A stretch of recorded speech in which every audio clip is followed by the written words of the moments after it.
friend. This is Damaris Ramos, your host for Latina Role Models, and today we have my friend, Gloria Puerto. Gloria, welcome to the show. Tell us a little bit about yourself. Thank you. Who is Gloria Puerto? Gloria Puerto, yes. It is a lot of things to share with you in just a short time. Yes, my name is Gloria Puerto, and I'm from Colombia. I've been here for over 14 years already. Okay. And I came with my family, like pretty much every immigrant, with a lot of dreams, with a lot of intensity of life to create new things for my family and I.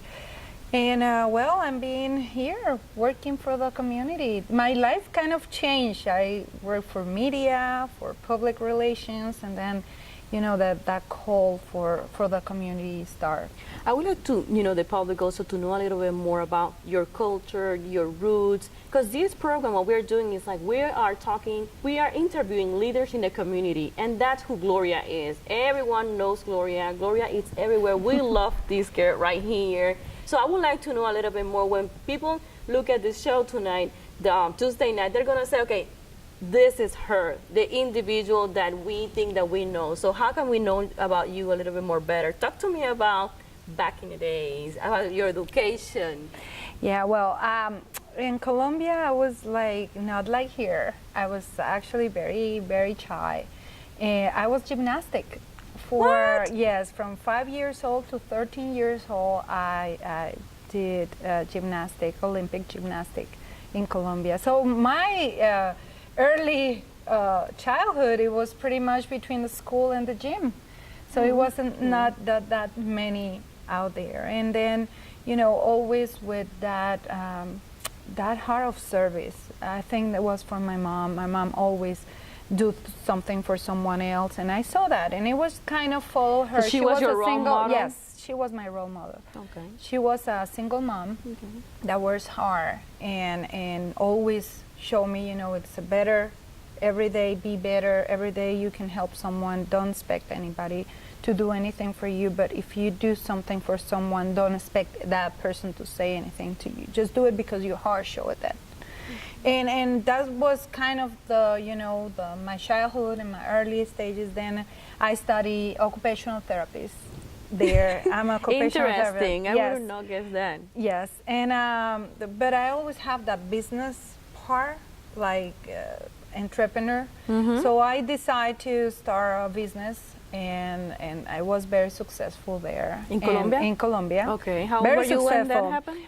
18 years old. What? Yes, from 8 years I handle networking marketing. Yes, for 8 years. Tell me a little bit about that. Yeah, it was interesting. I think all my part of, my entrepreneur and outgoing and my public relations side come from that, from early childhood, 18 to 26 years old, that I was a lot of motivational speakers, books. I read a lot of books about any author in specific that Joel Osteen. I love Joel Osteen, and it's a lot of economics as well. I really like to learn about different type of mentalities, and the poverty mentality and the rich mentality. And I was like that type of environment in Colombia.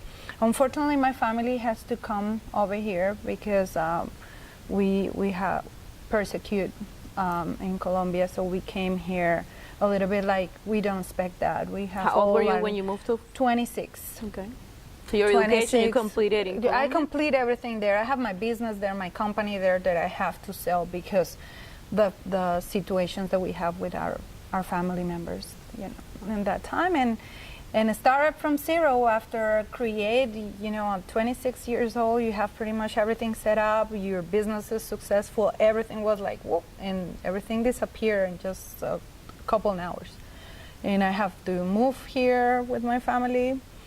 My family came first because they were like directly attacked, but later I was the target, so I have to leave everything and move here. So with nothing. So you moved to Florida? I moved directly to Bogotá to Orlando, So when you came here to Florida, what were your expectations? You know, what was your idea, and how you started with your nonprofit organization? Because it has to be a process. Yeah. Well, I did everything. Science, cleaning a bathroom, offices, whatever you need to do and, to make the leaf in a start, right? And after, you know, try to start different businesses and work. I never work for anybody. I always have my own business. So I started learning how to work for a company. That was hard for me. And the first, 5 years, it was very difficult for me. But I understand, how that works here. And I'm start working hard. However, it was always with the intention of serve. How can I do? And in this convention, and I was listening about a Colombian guy that helped less fortunate, and they start coming here to get support. So of course I was just like, I'm Colombian, I like what they do. So I started as a volunteer, and I start doing research to present to different business owners and try to get donations. And when I started doing the research about hunger in families in transition and homelessness and all that, I realized that United States, for my surprise, because I never expect that. So for my surprise, United States have 5 million kids that go to bed hunger. I was just like, what? It was a big surprise for me. So I started getting more information about it. And 7 years ago, I had a friend that started doing a documentary about homeless.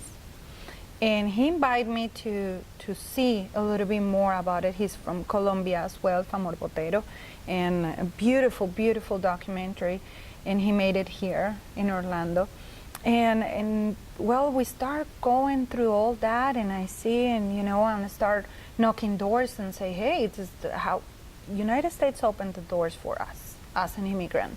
I think we should give back to those here in this house, because this is now our house, and we need to give back to our country, because that's the way that I see it, how we can give back. And I start knocking doors. Unfortunately, it's a lot of bureaucracy. There's a lot of things that don't. So I say, okay, that's fine. As an entrepreneur. And as an occupational therapy. Because I say, okay, let's put all my knowledge and just create something that really make the difference. So I start working as a volunteer for a couple of years in an organization that works with homeless in downtown. And then I decide, it's time for me to step up and see some